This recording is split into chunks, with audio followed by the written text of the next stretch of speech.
ইসলামী পরিবার পরিকল্পনা বা জন্ম নিয়ন্ত্রণের বিধান কি? ইসলামে মূল বিষয় হচ্ছে অধিক সন্তান নেওয়ার কথাই কোরআনে ও হাদিসে বলা হয়েছে। বিশেষ করে আল্লাহ নবী সাল্লাল্লাহু আলাইহি ওয়াসাল্লাম হাদিসে বলছেন, তাযাওয়াজুল ওয়াদুদাল ওয়ালুদ ফাইন্নী মুকাথিরুম বিকুমুল উমাম।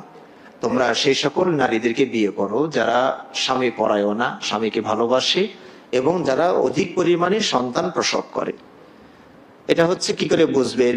তার খালাকে দেখেন, তার মাকে দেখেন, তার মানে বোনকে দেখেন, এরকম যে এই বংশে কেমন উৎপাদন ক্ষমতাটা কেমন, হ্যাঁ ওই হিসাবে বলা হয়েছে যে ওই ধরনের মেয়েকে আপনি সিলেক্ট করুন। কেন? ফাইন্নী মুকাথিরুম বিকুমুল উমাম, আমার উম্মত বেশি হলে আমি অন্যান্য উম্মতের উপরে গর্ব করব। তাহলে নবী সাল্লাল্লাহু আলাইহি ওয়াসাল্লাম এটা নবী সাল্লাল্লাহু আলাইহি ওয়াসাল্লামের, আমি তো মনে করি এখন যে ব্যবস্থাপনা হয়েছে নবী সাল্লাল্লাহু আলাইহি ওয়াসাল্লাম গর্বটাকে খর্ব করার জন্য আমরা এখন চেষ্টা করছি। আর সবাই মনে করছি যে এত মানুষ হলে কেমনে খাওয়াবো, কেমনে পড়াবো, কেমনে, মনে হচ্ছে যেন দায়িত্ব পুরো আল্লাহ ওনাকে দিয়ে, আল্লাহ মনে হয় রিটায়ার্ডে চলে গিয়েছে। নাউযুবিল্লাহি মিন যালিক। একটা সন্তান পৃথিবীতে আসলে তার রিজিক কি সে নিয়ে রেখে আসবে না নিয়ে আসবে? সে নিয়ে আসবে, বরং আপনার দরজা খুলে যাবে। এটা আমাদের জীবনে আমরা দেখছি বাস্তব। আমরা যখন দেখেছি 3 সদস্য তখন আমার বেতনই 10,000, যখন 4 সদস্য তখন এই বেতন একটু বাড়ে, 5 সদস্য বাড়ে, 6 সদস্য বাড়ে, 7 বাড়ে, 8 বাড়ে, বাড়তে বাড়তে এখন তো 50-এর উপরে। কওমি মাদ্রাসায় এত বেতন কি হয় নাকি? করে তো আমরা তো কওমি মাদ্রাসার সাথে আছি, তো 50-এর উপরে আমার বেতন আছে। এরপরে ব্যবসা আছে, আরো মানে বিভিন্ন ভাবে দেখা যায় যে আল্লাহর রহমতে অভাব নাই বললে চলে, আলহামদুলিল্লাহ আল্লাহ ভালো রেখেছে। তো নিজের কথা তো বলার ঠিক হবে কিনা, আমি তো মোটামুটি 15 জনের বাবা ইনশাআল্লাহ। এই যে মানে ইনশাআল্লাহ বলছি, এখন 13 জনের আছি, আর অল্প দিনের ভিতরে আরো 2 জন আল্লাহর বান্দা পৃথিবীতে আসবে। তা আমি 15 জনের বাবা, আমি একাই ইনকাম করে যদি এই 15 জন সহ সব মিলে আমার পরিবারে যদি 20টা সদস্য হয়, তা আমার এক কামাই দিয়ে চলে। আমরা ওই যে অনেকে আছে বউ চাকরি করেও সংসার চলে না, কিন্তু আমার একই ইনকামে যদি আমার আব্বা আমার সব 20টা সদস্য মানে চলে, কই আল্লাহ তো ভালো চালাচ্ছে আলহামদুলিল্লাহ, তো কিসের ভয়?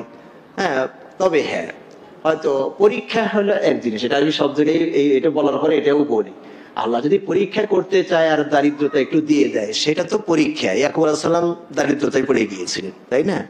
মুহাম্মদ সাল্লাল্লাহু আলাইহি ওয়াসাল্লাম শুরুর দিকে দারিদ্রতার মাঝেই ছিলেন, তো সেটা বিষয় আলাদা।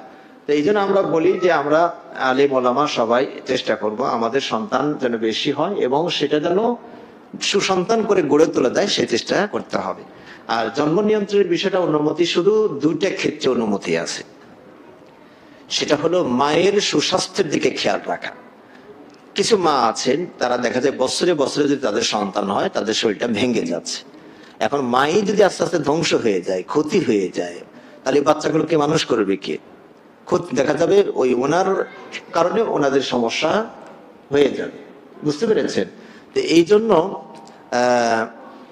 মানে মার যদি দেখেন স্বাস্থ্য মানে ভেঙে যাচ্ছে, তাহলে বিরতি নেওয়া, দিনই ডাক্তারের পরামর্শ নিবেন যে কতদিন পর পর বাচ্চা নিলে আমার মা সংসার সব ঠিক থাকবে, এটা একটা। আরেকটা বিষয় হচ্ছে যে বছরে বছর সন্তান নিলে কোলের শিশুটার সেবা হচ্ছে না। এটা কোলের শিশু কমপক্ষে 2 বছর দুধ পান করার তার অধিকার আছে, তাই না? এখন দেখা যাচ্ছে কি প্রতি বছর সন্তান এসে গেলে ওই ছেলেদের 2 বছরের দুধ পান করার হকটা সেটা থেকে বঞ্চিত হয়ে যায়। কারণ পেটে যখনই বাচ্চা এসে যায় তখন মার স্তনে দুধ কমে যায়, শুকিয়ে যায়। তো ওই যে 2 বছর একটা হক ছিল তার, সেটা কি হয়ে গেল? ক্ষতিগ্রস্ত হইলো। হ্যাঁ, তো এই দুটো সাইড যদি দেখেন যে একটু দিনই ভয়, কেউ ডাক্তার যারা আছেন তাদের মধ্যে আল্লাহর ভয় আছে, তাদের পরামর্শ নিয়ে এই দুটো সাইড খেয়াল করে সাময়িক বিরতি নিতে পারে। বাকি খেতে দিতে পারবো না, পড়াশোনা করাতে পারবো না, থাকার জায়গা নাই, এই চিন্তা করে বা ঝামেলা এগুলো মনে করে সন্তান না নেওয়াটা বিপজ্জনক একটা বিষয়। এটা বুঝবেন কখন? যখন দেখবেন যে সন্তানে নিয়েছেন 1টা বা 2টা। আমাদের স্লোগান তো এইটাই, একটি হলেই ভালো হয়, 2টি হলে, এই যে স্লোগান, একটি হলেই ভালো হয়, 2টি হলে আর নয়। তাহলে এই যে 2টি হলে আর নয় যে বললেন, আপনি আমি কি জানি যে ওরা কতদিনের হায়াত নিয়ে আসছে? আমি এক মহিলার কথা বলি, আমার মাদ্রাসার একজন ডোনারি ছিলেন, আল্লাহ তাকে ভালো রাখুন। প্রথমে দুজনে চাকরিজীবীও ছিলেন। প্রথমে স্বামীটা মারা গেলেন, পরে তার একটা সন্তান 20 বছর বয়স, অ্যাক্সিডেন্ট করে সন্তানটাও মারা গেলেন। এখন এই যে মহিলা একা পড়ে গেছে। এখন ভাই বোনেরা খালি তালে আছে যে কখন এটা যায় আর জমিগুলো আমরা পাই। বরং উনি থাকতেই দলিল নিয়ে উল্টা পাল্টা করে রেজিস্ট্রি করে নিয়ে বসে থাকে। এখন এই মেয়েটাকে কে দেখবে বলেন? তাহলে যদি আমরা মনে করি যদি আরো 2-4টা সন্তান থাকতো তাহলে হয়তো এই বিপদটা এখানে হতো না। আমার আর একজন পরিচিত যিনি ভাই, ওনারা 2 ভাই। এক ভাই একটু প্রতিবন্ধীর মতো, ওনাকে দিয়ে কেমন কাজ করানো যায় না। এই লোক বাবা মা যেন অসুস্থ হলো তখন চোখের পানি ছেড়ে দিয়েছে। আমার আব্বা মা কি যে ভুল করছে, ওনারা যদি আরো 4-5টা সন্তান নিতেন তাহলে এই যে ওনারা হাসপাতালে ভর্তি, আমরা শিডিউল করে একটু দায়িত্ব পালন করতে পারতাম। এখন আমি একমাত্র সন্তান হয়ে গেছি, আর বাবা মা দেখতে গেলে আমার ব্যবসা চলে না, ব্যবসা দেখতে গেলে আমার বাবা মার সেবা হয় না। দেখেছেন? সুতরাং এই নীতি থেকে চীন সরে আসতেছে। চীন কিন্তু একসময় ছিল যে সন্তান বেশি নেওয়া যাবে না, এখন ওরা নীতিতে সরে আসছে। সিঙ্গাপুর তো পুরাটাই ভুতুরে শহর হয়ে যাচ্ছে, শহরে গেলে খালি বুড়ো ছাড়ার যুবক তরুণ দেখতে পাবেন না। তারাও এখন সরে আসছে, তাড়াতাড়ি সন্তান নেওয়া, এখন খরচপাতি যা লাগে সব আমরাই দিবনি, সরকারি ভাবে সব সন্তানের দায়িত্ব দিবে।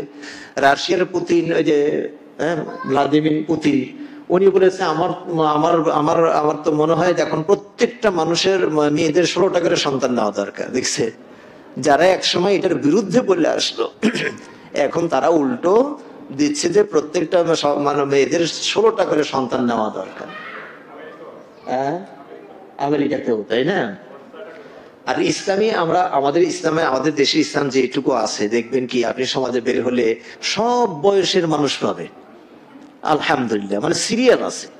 আপনি 70 বছর, 60 বছর, 50, 40, 30, 10, 2, 3 সব বছরের প্রোডাক্ট পাবেন, আলহামদুলিল্লাহ। তার মানে আমরা বয়স্কদের বলি আপনারা সামনে যেতে থাকেন, আমরা পিছনে আসি, নেটওয়ার্ক বিচ্ছিন্ন নাই, চলমান আছে, ব্রেক কষিয়েন না, সামনের দিকে যেতে থাকো। আর ওরা দেখছে যে এটা ভুতুরে শহর, কয়েকদিন পরে এখানে আর ভূত ছাড়া জিন ছাড়া রেখে নাই, রাষ্ট্র শাসন করার আর কেউ থাকবে না। এখন কানাডা, আমেরিকা তারা করছে কি, ওরা তো সন্তান না নিয়ে ওইটা একটা মজা হয়ে গেছে, ঝামেলা নাই, খাওয়ার হোটেলে গিয়ে খাওয়া, রান্না বাড়াও নাই, কথা বুঝতে পেরেছেন? ওটা একটা মজা পেয়ে গেছে ওরা, মানে মজা তো এখন মনে করছে, পরে বৃদ্ধাশ্রম, কথা বুঝতে পেরেছেন? তখন বুঝবে যে মজাটা কারে কয়। এখন ওরা করছে কি, মুসলিম দেশের মানুষদেরকে তারা ওই যে ভিসা দিয়া ওরা ওইকে নিয়ে যাচ্ছে। এদের উদ্দেশ্য কি?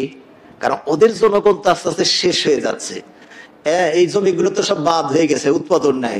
এখন মুসলিমরা যেহেতু ওরা এই মনোভাবটা এখনো আছে, ওরা 2-4টা করে সন্তান নেয়, এদেরকে নিয়ে ওই এলাকায় বসবাস করাচ্ছে, সন্তান হচ্ছে, ওদের জনগণ বাড়তেছে।